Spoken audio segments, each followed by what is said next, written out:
Merci, chers collègues.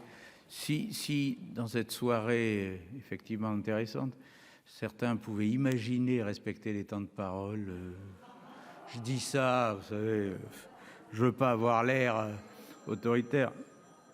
Allons, bon, c'est parce que j'ai dit ça qu'on se met à sonner, non. Allez, la parole est maintenant à monsieur Jean-Yves Roux pour le groupe RDSE pour 5 minutes. Je suis sûr que lui va les tenir. Voilà.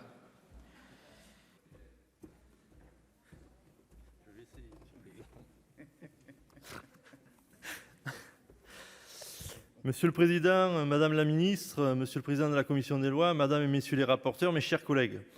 Nous arrivons au terme d'un été au cours duquel nos sapeurs-pompiers auront hélas dû être sollicités sur de nombreux fronts. Je pense notamment à ceux qui auront lutté contre ce feu qui a dévasté près de la moitié de la réserve naturelle de la Plaine des Morts. Aussi, je voudrais dire avant tout mon admiration et ma reconnaissance pour ceux qui forment ce corps. Et face à leur engagement, il était impératif que le législateur réponde avec force pour dire combien nous sommes déterminés à les soutenir. De ce point de vue, j'ai le sentiment que cette proposition de loi est à la hauteur des objectifs. Les premiers rapports du Sénat, à travers les travaux de notre commission des lois, ont poursuivi de lui donner la densité attendue par ceux qui offrent une partie de leur vie et de leur temps à notre nation. Parmi les mesures qui ont pu faire l'objet d'une attention particulière chez les membres du groupe RDSE, je pense en particulier à l'article 31 et son expérimentation pour la mise en place de plateformes communes de réception des appels d'urgence et d'un numéro unique d'urgence. Les représentants des sapeurs-pompiers ont souligné combien ce dispositif ne serait pas seulement utile à leur service, mais répondrait plus largement à un besoin collectif de notre société. Certes, nous avons le sentiment que le texte aurait pu être encore plus complet en inscrivant directement dans la loi, comme c'était le cas initialement, que le numéro unique en question serait le 112. Mais il demeure que le dispositif tel qu'il est prévu doit être salué. Il faut également souligner l'article 30, prévoyant l'attribution du label « employeur partenaire des sapeurs-pompiers » aux employeurs publics ou privés ayant conclu une convention de disponibilité. Le texte, dans sa rédaction telle qu'issue des travaux de l'Assemblée nationale, manquait peut-être d'ambition. Aussi, je me réjouis des apports faits par notre commission, instituant un dispositif bien plus abouti à travers l'exonération des charges patronales pour les entreprises employant des sapeurs-pompiers volontaires.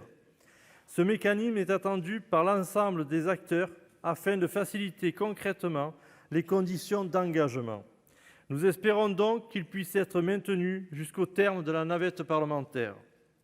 Ensuite, je voudrais aborder un point spécifique, la question de l'engagement de notre jeunesse et de leur sensibilité aux questions de sécurité civile. Les moyens mis en place pour y participer nous semblent encore insuffisants et risquent à terme de provoquer un essoufflement des effectifs. Aussi, nous croyons par exemple qu'en vue de promouvoir la vocation de sapeur-pompier auprès des jeunes et de réussir leur formation, il faudrait développer davantage des sections d'études de jeunes sapeurs-pompiers volontaires.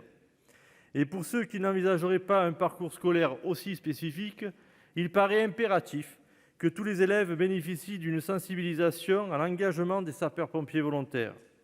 Ou bien, d'une autre façon, lorsque nos jeunes ont fait le choix d'être volontaires, la valorisation de leur service pourrait passer par la validation des acquis de l'expérience. Bref, à travers ces illustrations, la question de la jeunesse ne devra pas nous échapper et je nourris l'espoir que nos débats permettent d'avancer encore et davantage. En dernier lieu, si cette proposition de loi était adoptée, cela ne permettrait toutefois pas de régler l'ensemble des difficultés auxquelles font face nos services. Les échanges que j'ai pu avoir avec différents acteurs de terrain m'ont permis de faire certains constats. La culture du premier secours et des premiers gestes se perd progressivement et traduit une forme d'échec des pouvoirs publics ne parvenant pas à les transmettre à l'ensemble de nos concitoyens. Cela se traduit très concrètement sur nos territoires lorsque certains de nos concitoyens ne savent pas comment réagir face à une catastrophe telle qu'un incendie ou une inondation. De la même façon, la sursollicitation des pompiers au détriment des cabinets médicaux lorsqu'il n'y a pas de véritable urgence est également un échec de notre société qui a perdu la culture de ces services de secours et d'urgence et ne parvient plus à savoir quand les appeler sans excès. Autrement dit, si cette proposition de loi doit être saluée, Le groupe RDSE s'y montrera très largement favorable. Il demeurera après elle un certain nombre de questions qui ne devront pas rester trop longtemps sans réponse. Je vous remercie de votre attention. Remarquable. Merci, chers collègues. Oh oui, oui, vous avez un crédit pour la suite. Allez, la parole est maintenant à Madame la Présidente.